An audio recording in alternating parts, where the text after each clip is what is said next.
everyone. Welcome to another episode of the Thomas Bloom Show. I am your host, Thomas Blooms, and this is episode 3, season 2. And it is a nice, lovely day in the GTA. It is Saturday, March 26th. It's about 3 o'clock, and we're looking at today like a high of 5-6 degrees, something like that. But I'm out here doing some work in the garden, prepping. Tomorrow it says it's going to go to like -4, and then the next day like -2 or whatever. And I'm hearing wind chills and the double digits, like -10, -11, that kind of thing. So it sounds really gross. And for a spring day, it's definitely much colder than what we're supposed to get at this time. Spring, well, this is spring. Spring is very temperamental. It's always, winter's always coming back saying, you know, don't forget about me, and we won't. Probably tomorrow if the weather forecast is accurate.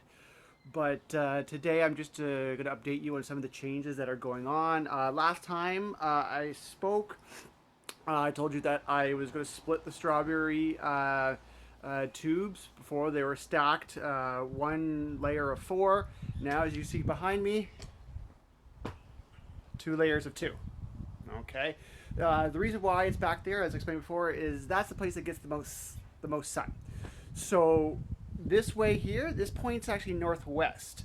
But the way the sun travels is that even though it's coming from the east, this way, the sun is going to come this way. Closer, closer, closer. So the more sun, is going to get more direct sun on that wall. Okay? And as you see, I've also moved my cages. What was happening is I had them behind my shed. Let me see if I can just point. Yeah, there. See, they were behind there. And what was happening is that they were all stacked behind there, and great. It's a great place for the winter to put them. But what happens is the birds love them. They love cages, whether being in cages or just resting on them. I guess the claws and how they perch. So they were just getting absolutely tagged with bird poop. So, you know, I've cleaned them off and brought them out here, and eventually I'm going to put the greenhouse up, so we won't be having any issues with the birds, at least laying on that stuff. But yeah, it's kind of gross. But anyway, I don't know if you could tell or not. Let me just hear. So this stuff, actually, you know what I'm going to do? I'm going to bring this with me just to highlight a couple of things here. So what I've also done is I've also taken out some of the roots from last year's garden. Here's a quick show. Okay. The reason why I've done that is in the last episode, sorry, the last season 1, I talked about winterizing. And I said, okay, you know, leave the, 1 second here. There we go. Leave the roots over the winter, put mulch on them, and during the winter time when you're not using it, the microorganisms feed on the roots. And if you put enough mulch on it so that the ground doesn't freeze too badly, the microorganisms, they feed on the roots, they're able to survive, and those microorganisms, what they do is they give off micronutrients into the soil, which is really one of the main ingredients to a successful garden.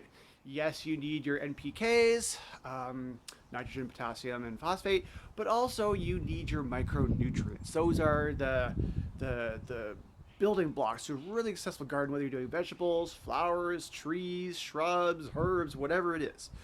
Okay, so I've taken them out now because, well, it's done, and I'm going to be adding chicken manure all through the soil there, and I'm also going to be adding some of my spring seeds that I told you about last episode. Specifically, I'm going to be planting some lettuce, some spinach, and arugula. And last year I talked to you guys about successive planting, where, you know, you take a little plot, you plant it, 2 weeks later you plant again, so that they harvest throughout the year. But with arugula and spinach, I'm not going to do that. With lettuce, I will. The reason being is, well, with spinach, what happens is that, like, you could grow 18 pounds of spinach, but by the time you cook it, it's like a handful.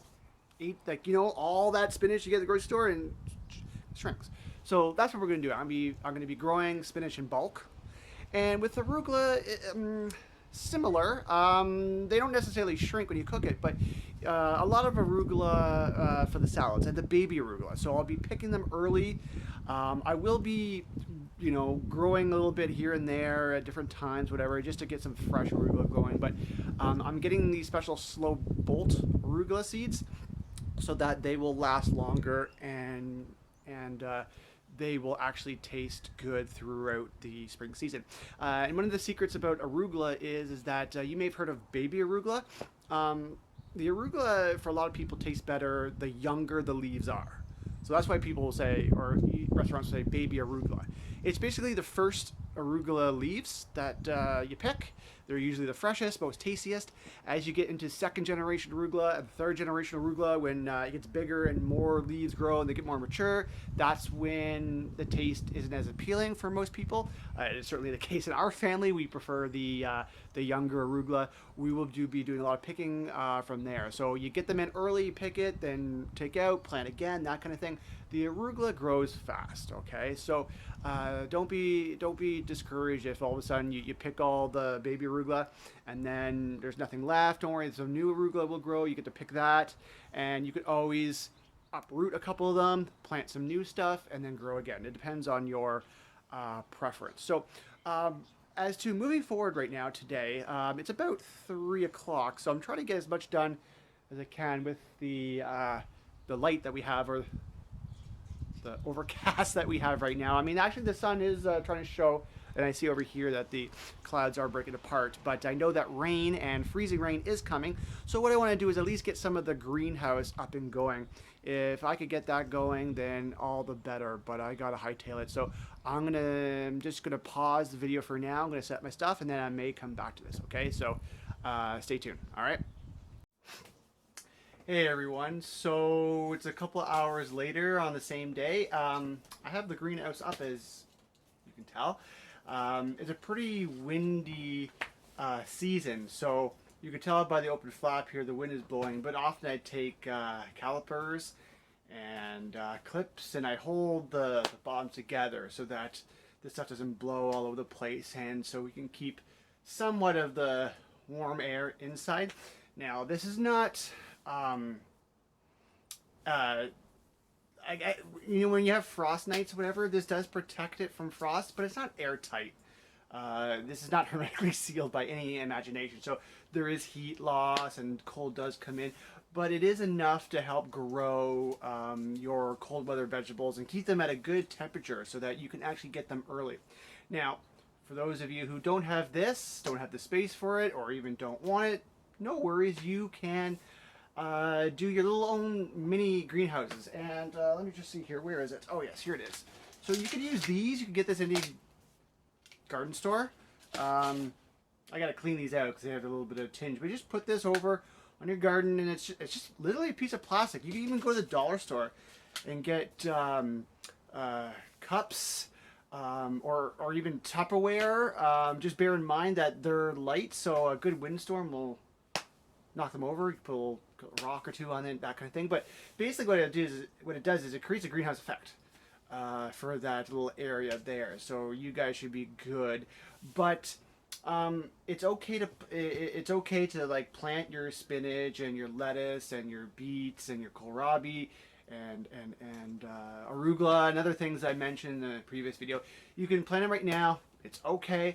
In fact, I'm going to plant tomorrow. You could even plant tomorrow, even though I don't know why you would, really, because it's -4. Just why would you be outside?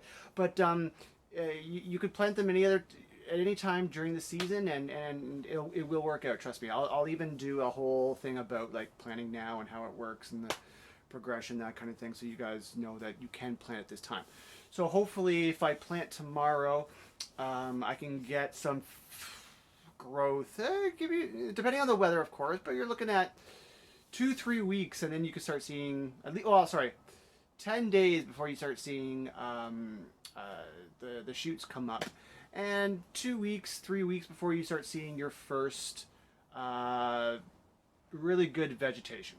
Okay, so we're looking at within April, but I mean, if you can get like a good month in advance for your growing, that's good, because in Toronto, and even in Zone 5B, which is where we are, your growing season isn't that long. I forget how long it is, but it's like 160, maybe, at least 160 days of growing, Whereas if you, the further you go south, like into the United States and all that, you're looking at 200 plus 200 plus days for your growing season. Okay, so um, any advantage you can get to growing food longer in the season in a region or zone 5B, the better it is. Okay, so that's pretty much a wrap on today. Let's see, what else do I need to talk about? Nope, I talked about everything, so we're good. So this is Thomas Bloom signing off, and don't forget to click the like button and subscribe. Okay, thanks guys, take care.